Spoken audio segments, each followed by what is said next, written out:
Bonjour et bienvenue à notre conférence en ligne à destination des employeurs sur comment et pourquoi ouvrir son compte ATMP. Je suis Hélène Wozny, chargée de communication à la CARSAT Normandie. Bonjour à tous, je suis Ophélie Duvallée, chargée d'études au service tarification de la CARSAT Normandie.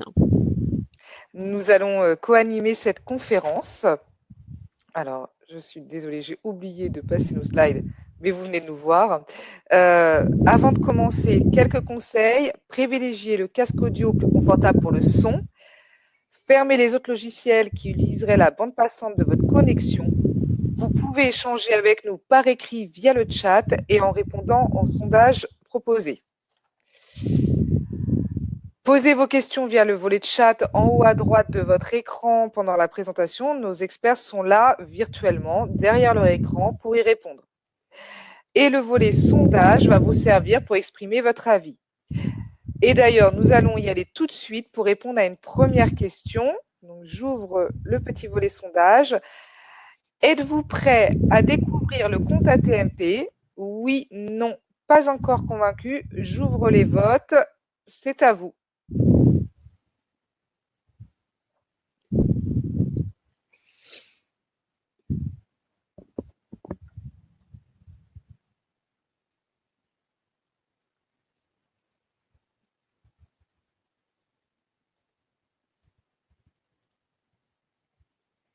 N'hésitez pas, hein, déjà, d'ores et déjà, si vous avez des questions, à les poser dans le chat en attendant, si vous avez déjà fini de répondre au sondage. On devrait avoir les résultats dans quelques instants.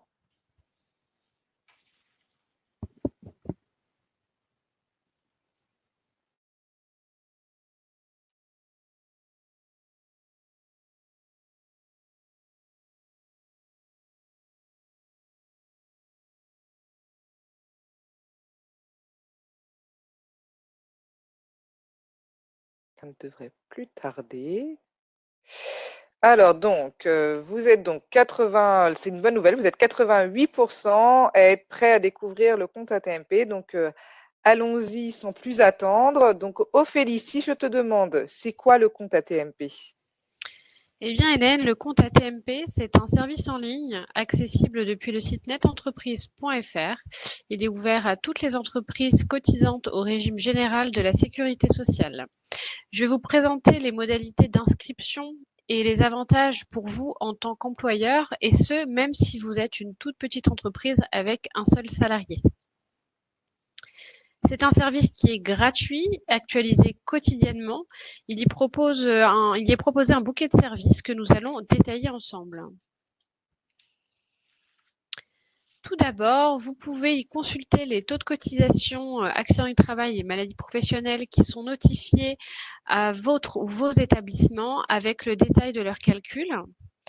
Vous allez retrouver les notifications dématérialisées des décisions de taux de cotisation ATMP, dont le téléchargement reste à la seule main de l'entreprise, mais je vais vous en reparler un petit peu après.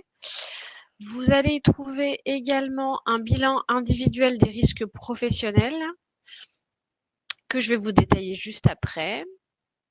On va aussi également y retrouver l'attestation des indicateurs des risques professionnels qui est nécessaire pour répondre à un marché public. Avant, vous deviez en faire la demande par téléphone ou par écrit à votre caisse régionale. Dorénavant, vous pouvez directement la télécharger en toute autonomie sur le compte ATMP. Donc c'est un gain de temps. Vous allez y retrouver les barèmes des coûts moyens par secteur d'activité qui permet de mieux comprendre l'impact financier d'un accident de travail ou d'une maladie professionnelle, puisque c'est la base du calcul de votre taux de cotisation. Et enfin, un service de demande en ligne des subventions prévention TPE. Donc, ces subventions sont proposées aux entreprises de moins de 50 salariés pour les aider à financer des solutions de prévention des risques professionnels. Ophélie, maintenant que tu nous as donné 6 bonnes raisons d'ouvrir le compte ATMP, comment l'ouvrir? Alors, comme vous pouvez le voir à l'écran, il suffit d'aller chercher sur la liste des services disponibles sur netentreprise.fr, sélectionner le compte ATMP et le basculer dans la liste des déclarations sélectionnées, donc de gauche à droite. Sur le site amélie.fr, onglet Entreprise, vous pourrez retrouver des tutoriels de prise en main pour vous aider à ajouter ce service. Et qui peut ouvrir un compte ATMP? Tout le monde? Eh bien non, Hélène, seul l'administrateur de votre compte Net Entreprise peut le faire. Lors de l'inscription à Net Entreprise, l'adresse mail qui a été renseignée et le mot de passe associé doivent être précieusement conservés. Il faut également s'assurer régulièrement de sa validité. Et l'administrateur peut ensuite désigner les personnes habilitées au compte ATMP. Vous allez voir dans le chat, si ce n'est pas déjà fait, un lien vers les tutos que je vous ai cités sur amélie.fr. Vous pouvez le copier si vous le désirez pour y retourner en fin de séance. Il faut savoir que les tiers déclarants ne peuvent pas se substituer à l'entreprise pour ouvrir le compte, mais depuis juillet 2020, ils peuvent accéder au compte ATMP de leurs clients pour visualiser les informations qui leur sont nécessaires à la gestion de leur portefeuille client. Tout ça à travers un point d'entrée unique. Ceci est contrôlé puisque pour y accéder en 2020 par exemple et pour sécuriser l'accès, le tiers déclarant doit avoir au moins réalisé une DSN pour son client pour pouvoir consulter le compte ATMP de son client. Puisque nous savons tous que c'est pour beaucoup de petites entreprises le tiers déclarant qui gère les déclarations obligatoires, alors ils peuvent aussi accéder à la notification dématérialisée?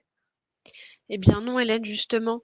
Parce qu'elle engage l'entreprise, seuls ses représentants peuvent la télécharger. C'est à vous de la transmettre à votre tiers déclarant, d'où le fait qu'il est important que vous ayez tous ouvert vous-même un compte ATMP. Et d'ailleurs, elle vient d'où cette obligation? Elle est relativement nouvelle? Alors, la dématérialisation de la notification des décisions de taux de cotisation accident du travail et maladie professionnelle est obligatoire pour toutes les entreprises de plus de 149 salariés depuis janvier 2020. Elle est issue de l'article 83 de la loi de financement de la sécurité sociale de 2020. Cet article prévoit une dématérialisation obligatoire pour toutes les entreprises au 1er janvier 2022. On avait également un palier intermédiaire au 1er janvier 2021 pour les entreprises de plus de 10 salariés. Attention, si vous ne remplissez pas cette obligation, des pénalités peuvent vous être appliquées. Alors avant d'aller plus loin, si vous voulez bien retourner à l'onglet Sondage en haut à droite de votre écran pour une question. Aviez-vous entendu parler de l'obligation de dématérialisation avant? Donc oui, non, tout simplement. J'ouvre les votes, c'est lancé. C'est donc à vous de jouer. Profitez de ces petits temps aussi, hein, une fois que vous avez répondu, vu que de toute façon le sondage est paramétré pour 1 minute, le temps que les réponses arrivent. N'hésitez pas à poser vos questions, hein, dans le chat participant. Nos experts sont là pour répondre à toutes vos questions.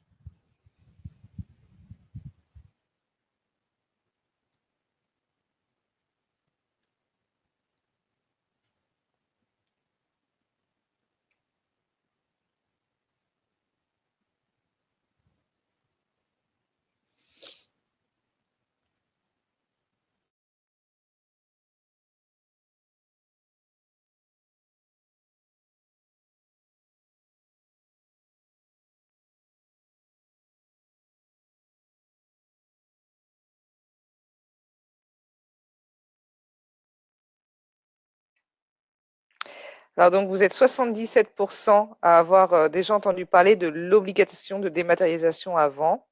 Donc Ophélie, comment remplir cette obligation légale? Tout simplement en ouvrant votre compte ATMP avant le 1er décembre 2021. Vous serez ensuite automatiquement abonné au service de dématérialisation. Je me répète, il faut obligatoirement que l'entreprise ouvre elle-même son propre compte ATMP pour en remplir cette obligation légale de dématérialisation. Pour les entreprises ayant plusieurs établissements, toute ouverture de compte ATMP par le siège social entraîne l'ouverture automatique d'un compte ATMP pour l'ensemble des établissements de l'entreprise, ce qui permet de répondre à l'obligation légale de dématérialisation pour tous les établissements qui ont le même SIRAN. Avec la notification dématérialisée, l'établissement siège social peut alors consulter les décisions de taux de tous les autres établissements. La notification dématérialisée a la même valeur juridique que le courrier et l'accusé de réception papier et un historique de taux sur 3 ans est consultable directement sur le compte ATMP. L'entreprise est informée par un email de la mise à disposition d'un nouveau taux de cotisation et l'information est disponible à tout moment sur le compte ATMP.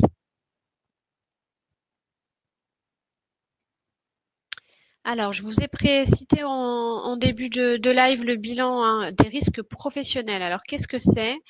Vous allez pouvoir y retrouver le nombre des sinistres enregistrés pendant une triennale. Donc, en regardant l'écran, vous allez voir les différents points.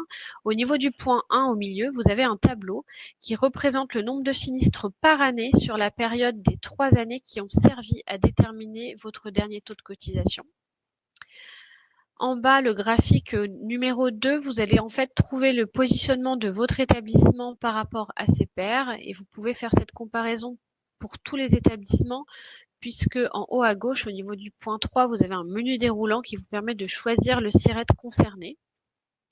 Et enfin, toutes ces données sont téléchargeables via l'icône PDF en haut à droite au niveau du point 4.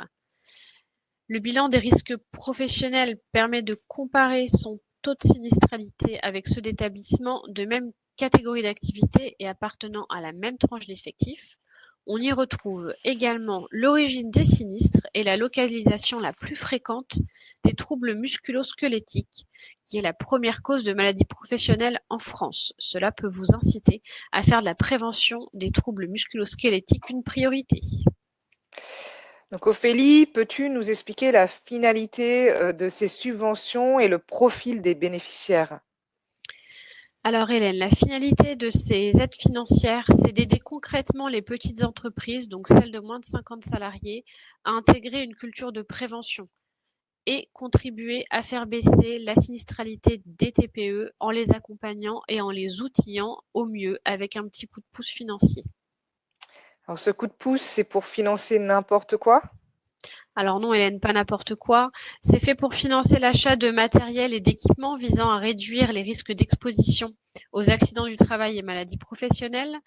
Ça peut aussi financer un diagnostic des risques de l'activité ou la formation des salariés aux démarches de réduction des préventions des risques.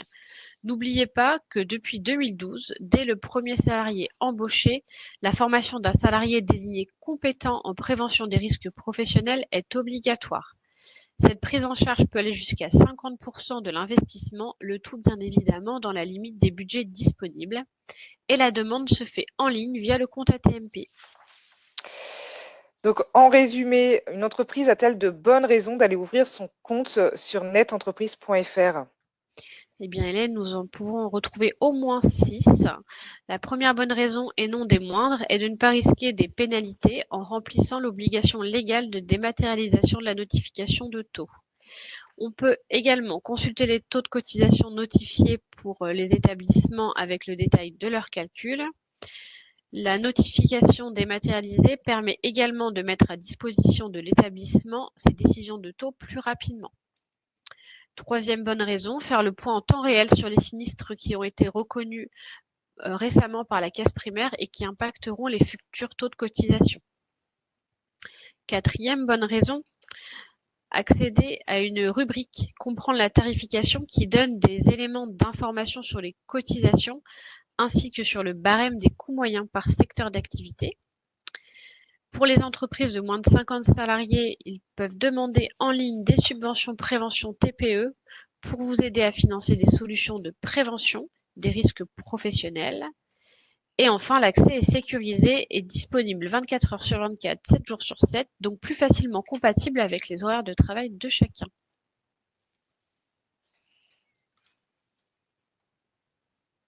Alors, je vais passer à la slide suivante, elle a un petit peu de mal à passer. Voilà.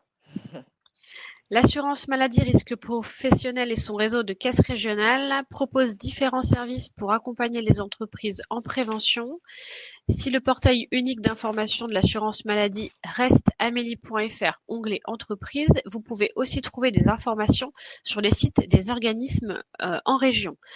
Vous pouvez également vous inscrire à 3 minutes entreprise sur le site régional. Vous recevrez alors par mail la newsletter avec toute l'actualité qui vous concerne et plein d'autres informations de l'assurance maladie dans son ensemble à destination des entreprises. Même si c'est facile, en plus des 2 adresses à retenir, amélie.fr onglet entreprise et netentreprise.fr, voilà 2 numéros utiles à connaître. Celui de la plateforme employeur de l'assurance maladie, le 36 79, qui est le numéro unique pour joindre l'assurance maladie pour toutes vos questions concernant à la fois les indemnisations de vos salariés, que ce soit en maladie, en maternité ou en AT-MP, mais aussi pour joindre la prévention et la tarification des risques professionnels. Si vous avez un problème d'accès à notre entreprise, un numéro d'aide existe, c'est le 0820 000 516. Pour joindre le service tarification de votre caisse régionale, privilégiez le 36 79 qui vous orientera ensuite, si besoin, vers le bon interlocuteur. Alors, je vous propose de répondre à un dernier sondage pour ce webinaire. Après notre intervention, allez-vous aller sur netentreprise.fr pour ouvrir votre compte AT-MP? Donc, les votes sont ouverts. Oui, non ou non concerné. Je vous laisse y répondre. Encore une fois, vu qu'on a un petit peu le temps avant d'avoir les réponses, hein, n'hésitez pas à poser toutes vos questions et vu que nous avons un petit peu de temps, nous prendrons le temps aussi de répondre à l'oral aux dernières questions arrivées pour venir en renfort à l'équipe d'experts qui sont derrière l'écran.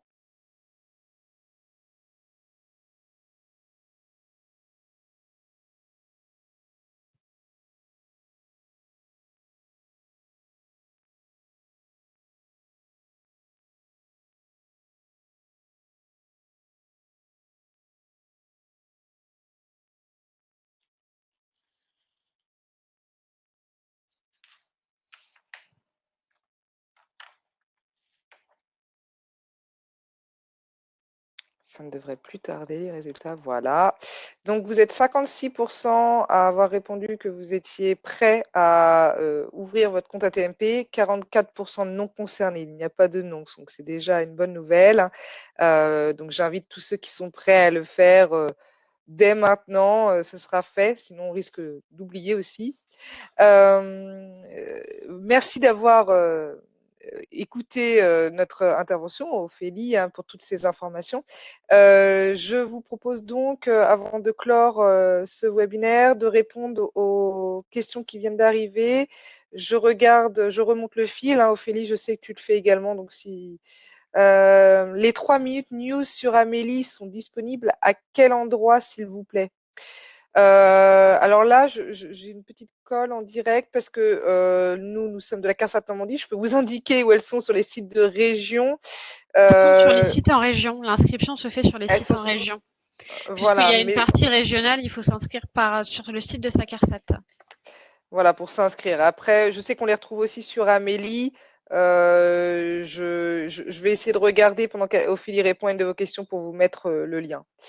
Dans les TPE, les démarches administratives sont souvent déléguées à l'expert comptable. Le compte AT-MP peut-il ouvrir le... Alors, à mon avis, c'est l'expert comptable peut-il ouvrir le compte AT-MP pour son client TPE? Alors, l'expert comptable peut avoir accès au compte AT-MP de son client. Pour autant, l'ouverture du compte AT-MP qui remplit les obligations légales se fait forcément par l'entreprise. La notification de la décision de taux doit absolument être faite à l'entreprise. Après, charge à vous de la communiquer à l'expert comptable qui, certes, a une visibilité sur le taux de cotisation, mais pas sur la notification en tant que telle. Donc, pour remplir l'obligation légale, il faut vraiment que ce soit vous, en tant qu'entreprise, qui ouvrez votre compte AT-MP. Très bien.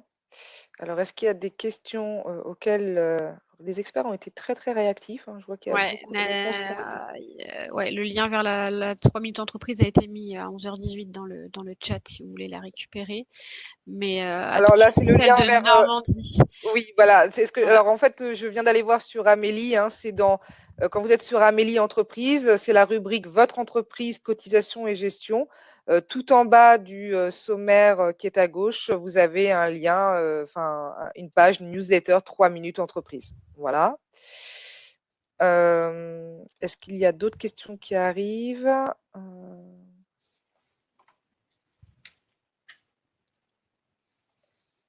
Alors, moi, il y a une remarque que personnellement, en tant que chargée de communication et non experte du sujet, je ne comprends pas, mais je vais la citer, Ophélie. Et Kafka dans tout ça? Je ne sais pas non plus. D'accord, c'est peut-être Est-ce très que la, spécifique. est-ce que la personne peut peut-être préciser dans le chat sa question? Parce que là, si je remonte le fil, je n'ai pas d'autres questions ou commentaires. Si S'il n'y a jamais rien. vous pensez s'il y a une réponse à compléter, n'hésitez pas.